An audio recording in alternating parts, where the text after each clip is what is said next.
El cannabis es la droga ilegal más consumida en todo el mundo, tanto es así que aproximadamente el 4% de la población mundial confirma haberla consumido alguna vez. No solo eso, sino que es probablemente uno de los temas más solicitados en este canal, God knows why. Así que hoy quiero contaros qué es el cannabis, cómo actúa en nuestro cerebro, cuáles son sus efectos y qué se sabe sobre sus posibles riesgos y beneficios. Hoy en La Hiperactina hablamos del cannabis.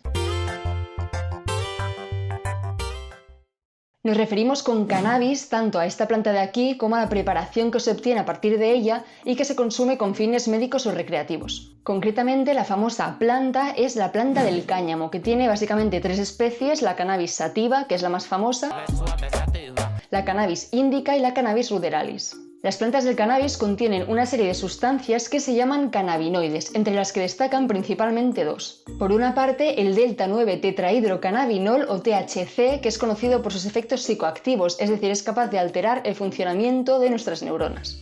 Y por otra parte, el cannabidiol o CBD, que a diferencia del THC no es psicoactivo, pero tiene propiedades ansiolíticas y sedantes. Los efectos típicos a los que asociamos el cannabis son debidos a su componente psicoactivo, el THC, y además dependen de la concentración de este en la muestra. Es decir, a más THC en la muestra de cannabis, más fuertes son sus efectos. Esto es algo muy importante a tener en cuenta porque la concentración de THC en el cannabis ha ido en aumento en las últimas décadas, por lo que entender el impacto en la salud de las personas de consumir cannabis es algo muy necesario. El cannabis puede consumirse de formas distintas, por ejemplo por vía oral a través de alimentos o preparados que contienen cannabis, aunque la más común y extendida es la vía inhalatoria, por ejemplo a través de cigarrillos que contienen o bien marihuana, que se obtiene al secar y trocear flores y hojas de la planta, o bien hachís, que es un preparado resinoso más elaborado y que por lo general tiene una concentración mayor de principios activos. La forma en la que se consume el cannabis es algo importante a tener en cuenta porque de ello dependerá, por ejemplo, el tiempo que tarda en hacer efecto. Por ejemplo, cuando el cannabis se fuma, el THC se absorbe en las vías respiratorias y llega rápidamente al cerebro, por lo que los efectos son más inmediatos. En cambio, cuando el cannabis se consume a través de la comida,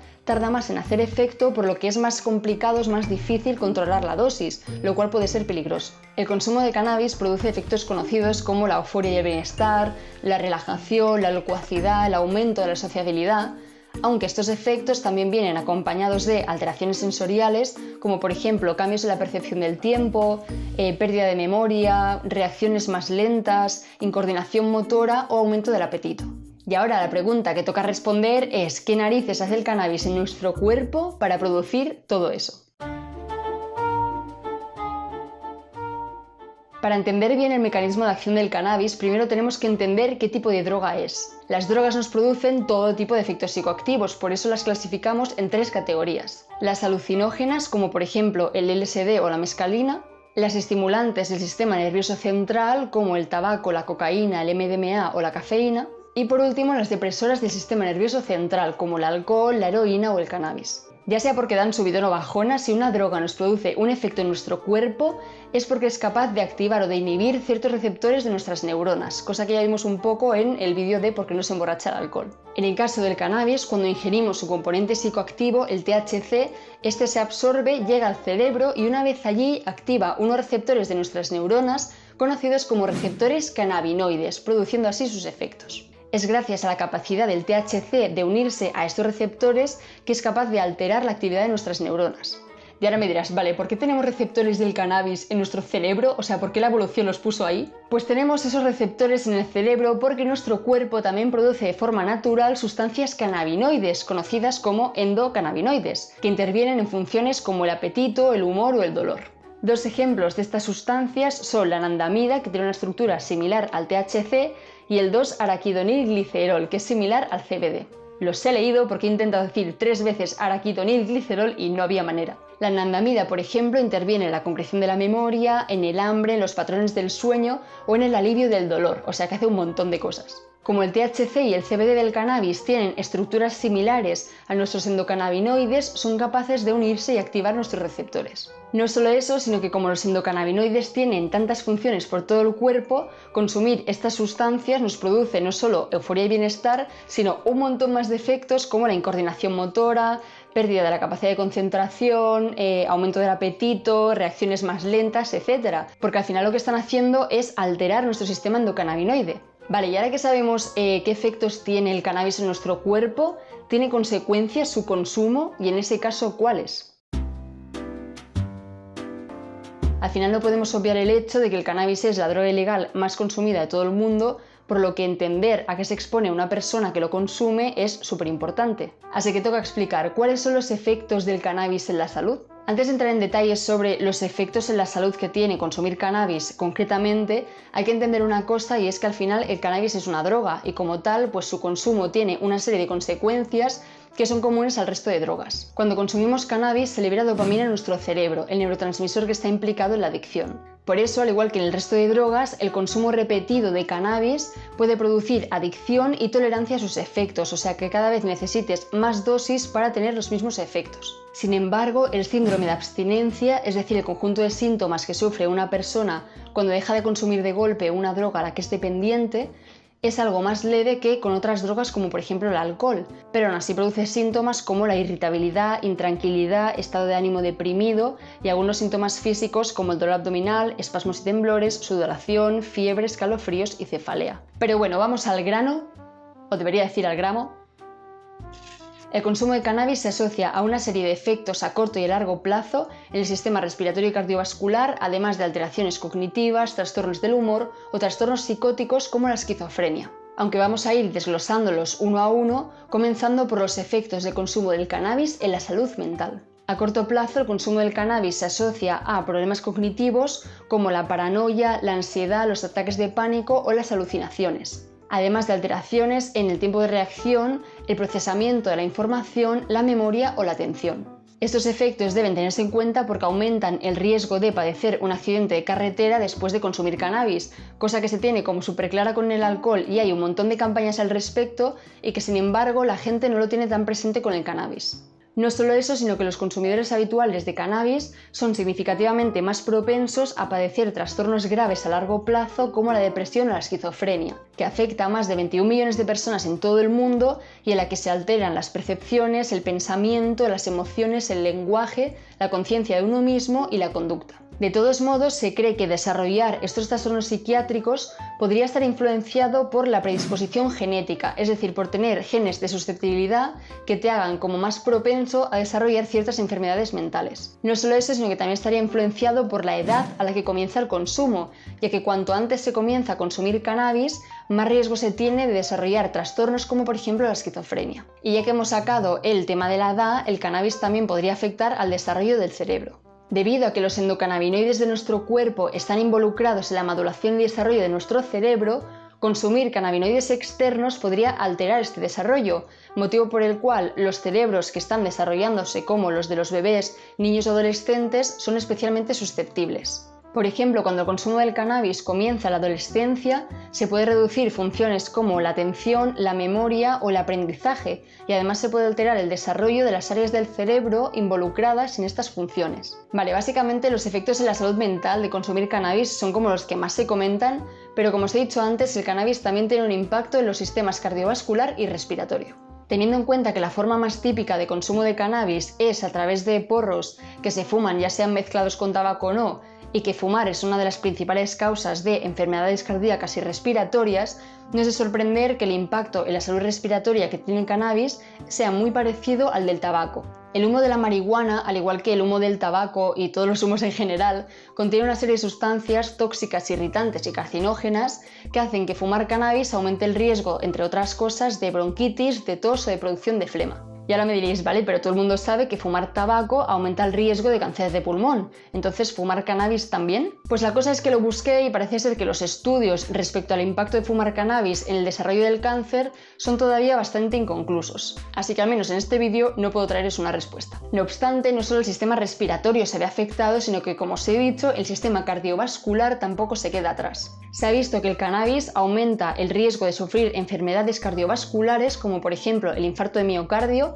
conocido como infarto de corazón, la muerte cardíaca súbita, el accidente cerebrovascular, popularmente conocido como ictus, o el ataque isquémico transitorio, que significa básicamente que durante un breve periodo de tiempo se detiene el flujo de sangre a una parte concreta del cerebro. Es por eso que el consumo del cannabis es especialmente peligroso en aquellas personas que tengan condiciones cardiovasculares previas, o sea que sean vulnerables en este aspecto. Vale, hemos hablado de los efectos perjudiciales de cannabis en la salud, pero también hay una cosa de la que se habla mucho y es el posible uso terapéutico del cannabis para tratar ciertas patologías. ¡Arréstenlo! Espere, jefe. Puede ser medicinal. Ah, sí, es medicinal, claro. Sí, sin ella podría hacerme más ciego. Así que vamos a comentar, ¿qué hay de eso? ¿Tiene sentido utilizar el cannabis con fines medicinales?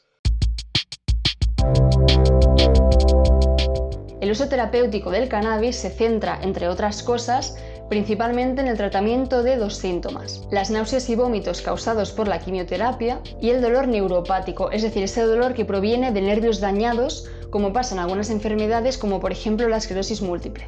Tanto es así que en algunos países existen medicamentos comercializados que contienen cannabinoides, como por ejemplo el dronabinol y la nabilona, que son ambos cannabinoides sintéticos que se prescriben para tratar las náuseas. A pesar de ello, tengo que decir que después de hacer exhaustivo research, utilizar el cannabis con fines terapéuticos es un tema controvertido. Por una parte, la evidencia respecto a su efectividad o que sean mejores que los tratamientos que ya existen es más bien baja. Además, tratándose de cannabinoides, no se libran de tener efectos secundarios, especialmente aquellos relacionados con las alteraciones cognitivas. En resumen, further research is needed, el final favorito de casi cualquier paper y al que sinceramente no le falta razón. Hashtag sin ciencia no hay futuro.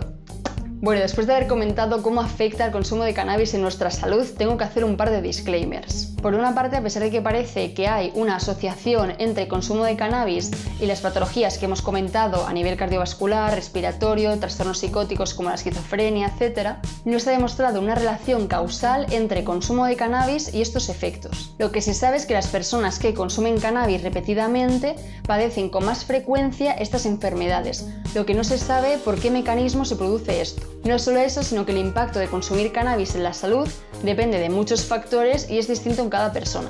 Por ejemplo, depende de la concentración de THC en la muestra, o sea, más THC, más efectos perjudiciales, con qué frecuencia se consume, la predisposición genética, o sea, si tienes genes susceptibles de padecer ciertas enfermedades, o la edad a la que empieza el consumo.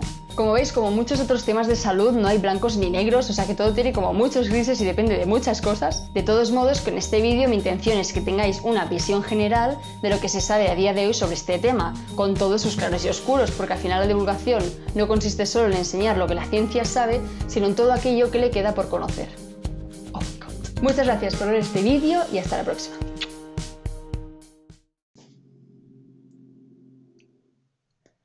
¿Era momento para el taladro ahora? Genial.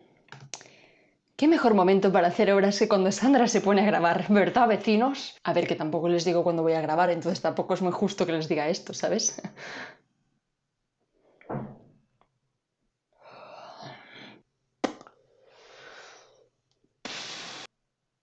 ¿Ya? Bien. Let's go. Así que hoy quiero contaros qué es el cannabis, que las plantas del cannabis contienen una serie de sustancias llamadas cannabinoides. Las plantas del cannabis contienen una serie de sustancias llamadas cannabinoides, entre las plantas del cannabis contienen una serie de sustancias. Es que no es tan difícil. Ha ido en aumento en las últimas décadas, por lo que entender el impacto en la salud es súper necesario y ya lo comentaremos. Y llega rápidamente al cerebro, porque incoordinación motora, lentecimiento.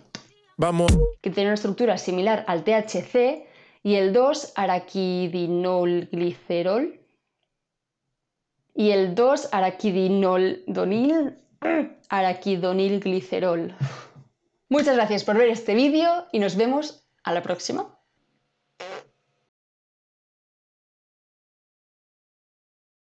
Bueno, hace ya algunos días que grabé y subí este vídeo tras 2 semanas de intenso trabajo y de muchas horas leyendo papers y contrastando información para aportar el mejor contenido posible, cosa que siempre intento. Este vídeo fue desmonetizado nada más subirlo y así siguió después de la revisión manual que pedí, a pesar de que según los términos y condiciones de YouTube este vídeo es perfectamente apto para anunciantes, se trata de un vídeo educativo en la línea del resto de vídeos que he hecho para el canal. Estas cosas me dan muchísima rabia, me dan mucha rabia, me frustran muchísimo porque creo que la divulgación no puede tener barreras a la hora de hablar o aportar información sobre un tema. Divulgar sobre biomedicina conlleva tratar temas que tienen que ver con la salud, y la salud incluye temas como las drogas, el sexo, el rock and roll, no, en serio. O yo que sé, el coronavirus, por ejemplo, vídeos que también fueron desmonetizados nada más subirlos a la plataforma. Vale que YouTube los volvió a monetizar al cabo de, no sé, 2 meses de estar subidos cuando esos vídeos ya habían muerto a nivel de visitas. Y tampoco tenía sentido verlos porque esa información estaba desactualizada. Pero es que es precisamente de los temas polémicos y de los temas tabú de los que más hace falta hablar porque más mitos les rodean y más información falsa hay alrededor. ¿Cómo pretende YouTube que haya información y contenido de calidad en esta plataforma si se desmotiva de esta manera a los divulgadores para tratar ciertos temas? Al final lo que se logra es que se nos quiten las ganas de invertir horas en hacer vídeos de contenido polémico, aunque sea necesario, porque al final sale muchísimo más rentable hacer vídeos superficiales de cualquier otro tema. No quiero dejar de crear contenido, creo que he encontrado en la divulgación una vocación que le pongo mucha pasión y muchas ganas porque confío muchísimo en este proyecto. Es por eso y porque lleváis mucho tiempo diciéndome que ya viene siendo hora que puedo decir que la hiperactina tiene Patreon. Patreon es una plataforma de micromecenazgo que nos permite a los creadores financiar nuestros proyectos sin depender de una plataforma como YouTube. Vosotros os convertís en mecenas del canal y a cambio tenéis contenido exclusivo y una serie de beneficios. A la hora de personalizarlo ayer, cuando estaba creando la cuenta de Patreon pensé, Sandra, tía, por favor, no seas una friki. Pero es que no puedo evitarlo. Hay 3 niveles en los que podéis haceros mecenas, cada uno correspondiente a un concepto biomédico de más pequeño a más complejo. El primer grupo son los ATP, que con su aportación me van a dar un chute de energía para seguir creando vídeos. El segundo grupo son las mitocondrias, que actuarán como centralitas que produzcan energía que permita funcionar el canal. El tercer y máximo grupo son las células, esas piezas indispensables que gracias al trabajo conjunto de todas ellas permiten funcionar a un organismo mayor, la hiperactina. Me siento un poco rara diciendo que sois como mis células. Me hace muchísima ilusión anunciar que tengo Patreon porque llevo tiempo planteándomelo y creo que al final ha llegado el momento en el que hay que buscar alternativas y hay que buscar otras fuentes de apoyo y hay que seguir haciendo crecer ese canal que comenzó hace 2 años como un pequeño sueño y que ojalá siga creciendo tanto como lo está haciendo ahora. No puedo acabar este vídeo sin daros las gracias por los mensajes de apoyo que me habéis estado mandando estos días, por todo el cariño que me dais y por permitir básicamente que la hiperactina siga creciendo y siga haciendo divulgación científica. Ahora sí que sí, muchas gracias por estar ahí una vez más y hasta la próxima.